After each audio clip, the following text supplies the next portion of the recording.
G'day folks, Sky here. So over the past 24 hours, teams received some feedback and some questions about BepSwap and ChaosNet, which I plan to answer here in this video. The first thing is, what is the APY for the pool, and is it incorrect? So this is the correct APY for this pool, for the BNB pool. The APY is derived from the pool ROI, which is the returns to date, right? And this pool has been operational for 7.5 to 8 days. So it's the ROI to date multiplied by 365 days, divided by the number of days since the pool's been active. So in this situation, the pool ROI is around about 25%, multiplied by 365 divided by the 8 days that it's been active, and that's how we get this figure here. This is the correct figure, right? This is the yield for this pool. The total earnings, however, is incorrect. The team is aware of it. The team will fix that shortly. So it doesn't mean that the APY goes exclusively to the stakers of the pool. In fact, 2/3 of that will go to the nodes who bond Rune, are 100% exposed to Rune and underrate staked capital in the network and bear most of the risk. 1/3 will go to liquidity providers. Okay, so with that out of the way, I'll move forward with asymmetric staking, which was the other question and the main purpose for this video.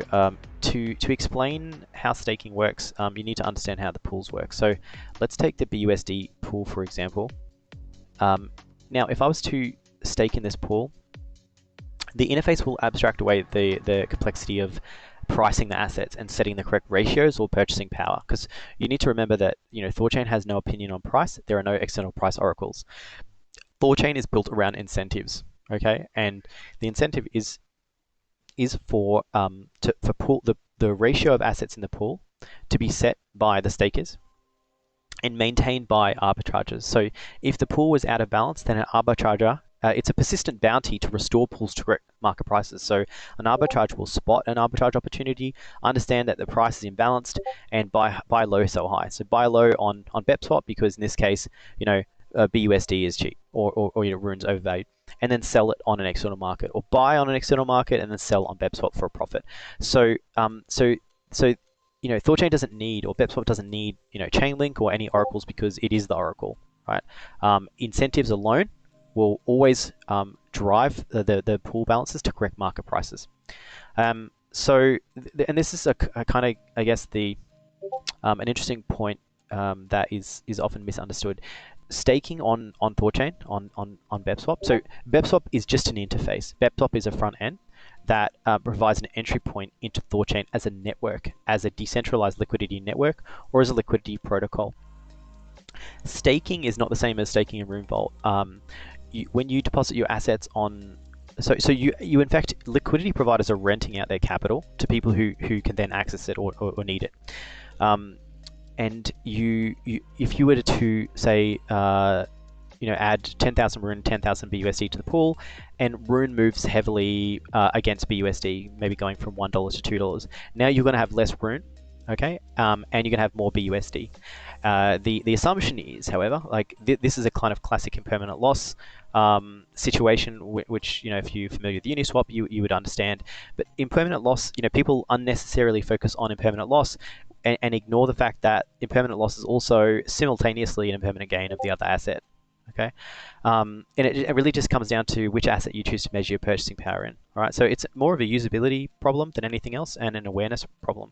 THORChain doesn't apologize for the CLP model because it ruthlessly maximizes fee revenue for liquidity providers tapping into the grid of traders. So it maximizes liquidity first, and other protocols just haven't realized that the primary user is the LP, is the liquidity provider, and we're seeing that now with SushiSwap.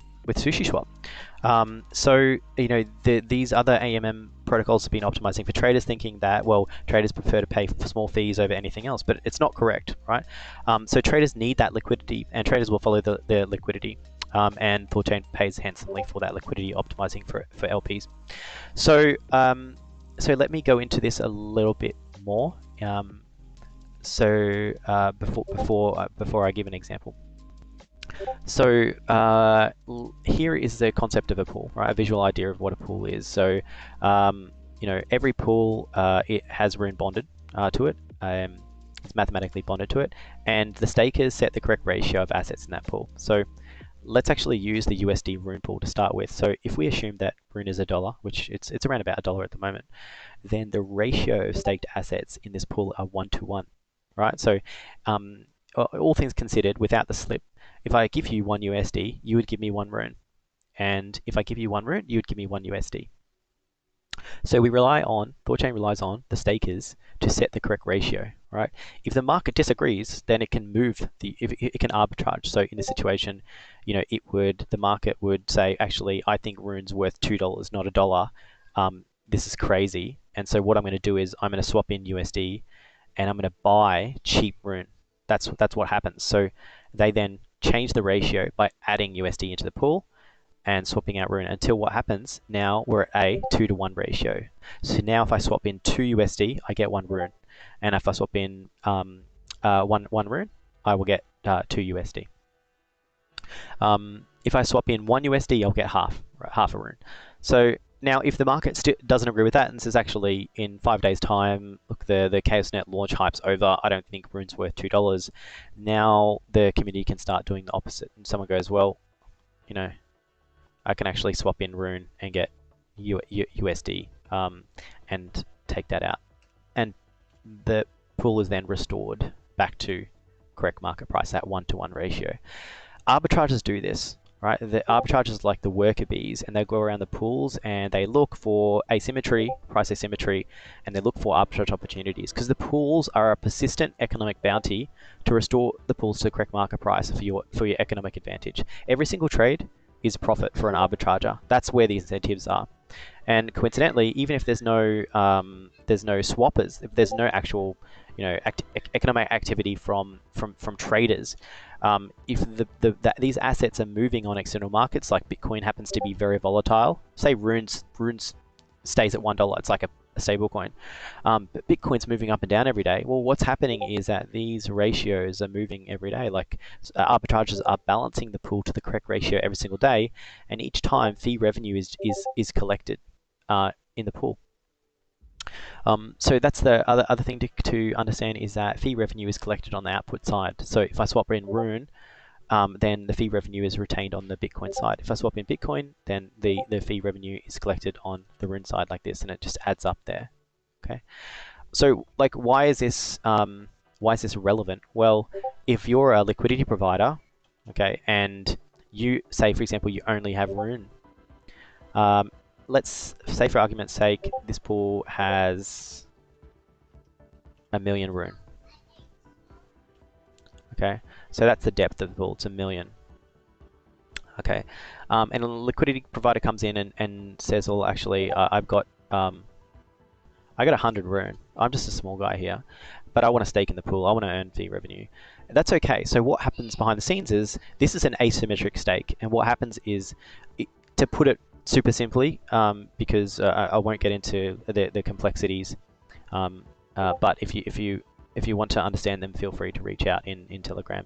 I also don't understand them as well as the researchers, so the easiest way to explain it is, essentially what THORChain does is it actually takes half of your assets and sells them. You basically converts them to the other side of the pool. So if you would asymmetrically stake 100 Rune, then, and based on the 1:1 ratio, of course, because it's different in the real world, what it would do is you would end up with approximately 50 Rune in the pool and 50 BUSD. So it's actually converting your asymmetric stake. So it's doing a swap and stake. Every asymmetric stake is a swap and stake, and every asymmetric withdrawal is like a withdrawal and a swap. And the challenge there is that you experience, you will pay a fee. You experience a slip during that process. So if the pool is very deep like this, then an asymmetric stake of 100 Rune is going to be negligible. But if you decided, if you're a whale and you were, relatively speaking, you're going to have a 10% ownership of that pool after staking. So, what's that, like 1,000 or 10,000 Rune? Now, like, that's a pretty serious share of the pool, and so what's going to happen is that some of these assets are going to be essentially sold for the other side, and that disrupts the ratio of assets in the pool. And what can happen in this situation is you've disrupted the ratio, and now there's an arbitrage opportunity for arbitrators to come in, add BUSD, get some cheap rune, and of course they pay fee revenue when they do this, but the resultant staker units for you will be less, so your ownership of the pool will be less than if you had staked symmetrically. So you need to be aware of that. So let's have a look. Let's see what that looks like in practice. Okay, so here's a pool, and I'm using the BUSD as an example. As I said before, the front end abstracts that complexity of you doing the calculations yourself, and assuming that arbitrageurs are active and balancing pools to correct market prices. You don't need to worry about the ratio at all. You just say, well, I'm prepared to stake 100 rune, and it will tell you, look, based on $1.05 rune or $1 and 4.5 cent rune, you need to deposit 95.5 cents. $95 worth of USD in this pool, and then you drag to stake. Now, the key thing to understand, ChaosNet, we can't assume that arbitrage bots are always active. There could be problems, they might not be efficient, and so it does make sense for you to just double check the figures manually, and if you don't agree, then you can swap asymmetrically. Okay, so how do we do that?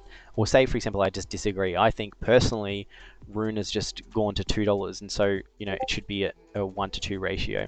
Click unlock, click this lock button here, and then you can set the ratios by yourself. So I could set it as a 1 to 2 ratio or 2 to 1 ratio. So in this situation, one asset divided by the other, the rune would be worth $2. Okay, but again, staking asymmetrically, especially like 100% asymmetrically, like if I was just to go, look, I'm going to add 250 rune to this pool and no BUSD, it doesn't make sense. Or 200 rune. It doesn't make sense because you're going to own a large percentage of the pool, and you're going to disrupt the balance, and it'll immediately, open up the pool to arbitrage. You'll experience a slip, and you'll end up with less staker units than if you were to just stake symmetrically at 100 rune and 100 BUSD. So that's asymmetric staking. Apologize if it hasn't been best explanation, or if it's a little clumsy. I didn't sleep too much last night with the launch. So the last thing I just want to explain is fee revenue, and that was something somebody brought up. This is obviously the XYK formula, the liquidity sensitive fee, or the slip based fee that THORChain is built on. The liquidity fee is calculated like this, and as I mentioned before, the fees are collected or retained on the output side. In every block, the fees from all the pools are collected up, and block rewards from the emission, and that becomes system income.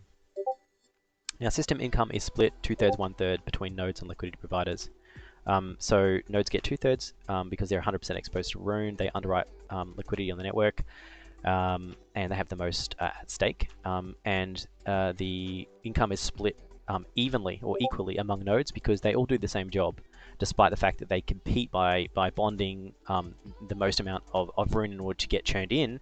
They still do the same job while they're while they're operational on the network. 1/3 goes to liquidity providers. They stake liquidity so that it can be accessed by swappers, and they receive fees or the rewards proportional to their fee revenue. So pools with no economic activity aren't going to get fees. I mean, if you're just using THORChain as a parking lot for your assets, there's no economic activity, there's no external markets, or maybe the market is illiquid, there's no opportunity for arbitrages, so you're not generating any fees. Why should you receive rewards? What are you actually doing for the network? So again, every block, fees are collected from pools, block rewards are added, that becomes system income, and that's split 2/3, 1/3 between nodes and liquidity providers. So circling back to the APY, so this APY is split between nodes and liquidity providers. It's pretty much it. I won't. It's already been almost 15 minutes, so I'll cut it there. I hope it's been helpful. If you've got any other questions, please shout out, let me know, and I can record a couple other videos.